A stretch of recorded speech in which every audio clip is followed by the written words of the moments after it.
Welcome to the Land House channel. I'm Seth. Today I'm taking a look at the Segway Cube BT1000 power station. This has a lithium-ion battery rated at 1024 watt-hours and has an AC output that is pure sine wave at 2200 watts. If you're interested in learning more about this power station, then continue watching. Let's unbox this power station to see what all comes in this kit. So if I open this up here, right on the top, there is a box with some information and cables.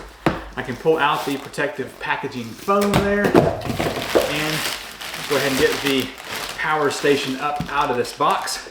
I think what I'm gonna do is move the box and let this drop out here.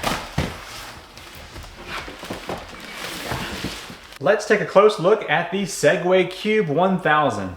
It's got a nice display up top here with a film that protects that during shipping.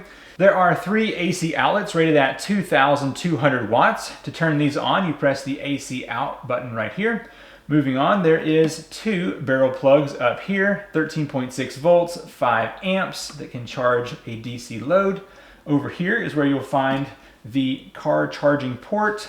You've got 4 USB type A rated at 18 watts. Up here is 2 USB type C 100 watt. To turn the DC on, you will simply press this button here, and to turn the whole unit on, you will press this button here. We'll get to that in just a moment. Let's go ahead and spin this to the side so you can see what's going on over here. Both sides have air cooling vents, as you can see here, and these thick rubber stoppers so you can be a little bit rough as you throw this around in your vehicle or out in the woods. Let's go ahead and flip this to the back so you can see the charging ports there. There's a little door that will raise up, and that shows you the overload protector. So if that pops out, you'll have to press it back in. There's the fast AC charging here and the solar input right here. Also on this little door, there is some information about this unit. On the top of the power station, it does say Segway, and there's also rubberized handles for moving this unit around. Let's turn this power station on by holding down the power button.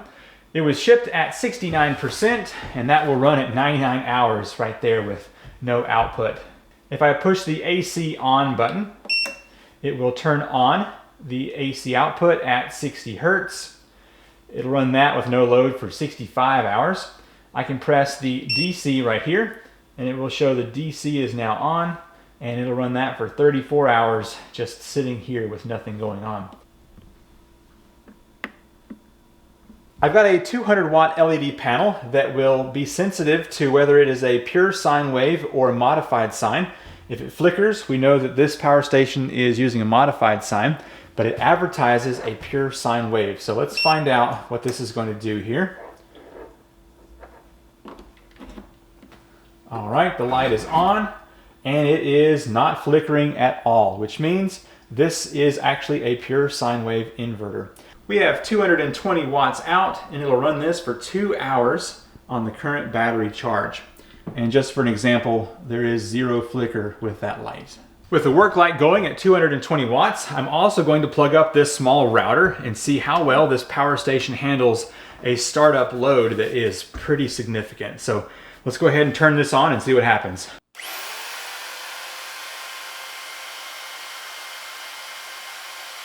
I did see the light blink momentarily, but it ran this no problem. We know the AC side is working well. Let's go ahead and test out the DC side. I've got an air compressor that I could use to fill up a tire or a raft or something. So let's turn the DC on. Fans kicked on there. All right, let's see if this handles this input. Yep, saw 88 watts on that thing. So that's working. Now let's say we needed to charge up a cell phone. Could plug this up into the USB right here. Plug the cell phone up. There we go. Cell phone is now charging. So the DC seems to be working just fine as well. I think it's safe to say the output is working well on the AC and the DC side of this power station. Let's go ahead and charge this up to 100% so I can then do a discharge test to see how close we get to the 1024 watt hour we have on this battery. So the box that came with this unit has an information booklet, which I'll get into in just a bit, but it also has a charging cord for AC and for hooking up to a car as well. So on the AC, you can do a maximum of 1250 watts. I had to look that up real quick. So if I turn this around so you can see the input ports, got my AC power cord. I can just place this right in here and we'll see what we get here on the front. I heard a click. I'm seeing the input watts continually climb up. We will see where that stops at. The incoming watts has gone up to 618 and it's just slowly moving its way up. So I'm not exactly sure where it's going to top out at, but for now, it's going to take 38 minutes to go from 72% up to 100%. Whenever this is fully charged, we'll come back and do our discharge test. The power station is now fully charged up. I'm going to do a battery discharge. To do that, I've got a heater that I will use to have a pretty high load, and we'll be able to see how long it takes to discharge this battery.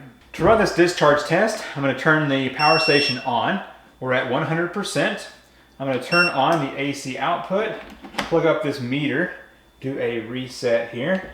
That will allow us to determine the watt hours used. This power station has a 1024 watt hour battery, so we'll be able to see how well this performs. This unit can do up to 2200 watts, so I think setting number 2 ought to do it. Go ahead and press the start on my stopwatch. We've got 874 watts, and it's going to do this for 65 minutes. So let's consider the math here. If I say we've got 1024, which is the watt hours of this battery, times 0.8, so we're only going to use the top 80% of the battery, that's 819.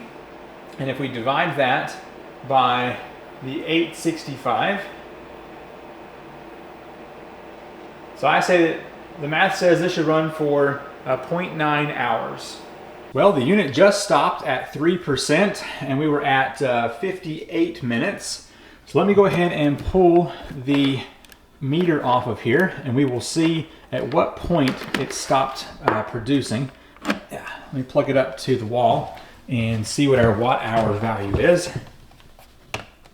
Our value was 0.82, which is 820 watt hours. Doing that math one more time, you've got 1024 times 0.8 is 819 watt hours. So for us to consume 820 watt hours, we are exactly right on target here for this power station. So, and as far as the 0.9 hours, yes, we had 58 minutes roughly. So this thing is performing as advertised. A few noteworthy specifications on the Segway Cube BT1000. It weighs 35.7 pounds. The rated frequency is 60 Hertz. The AC output power max is 2,200 watts. The output DC max is 384 watts. The AC input is 1,250 watts max. 200 watts max for a car input.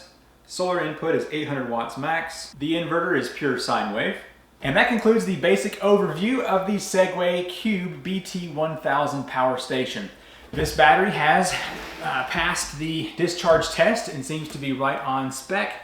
It has a 2,200 watt AC output and can do lots of other things with the DC as well.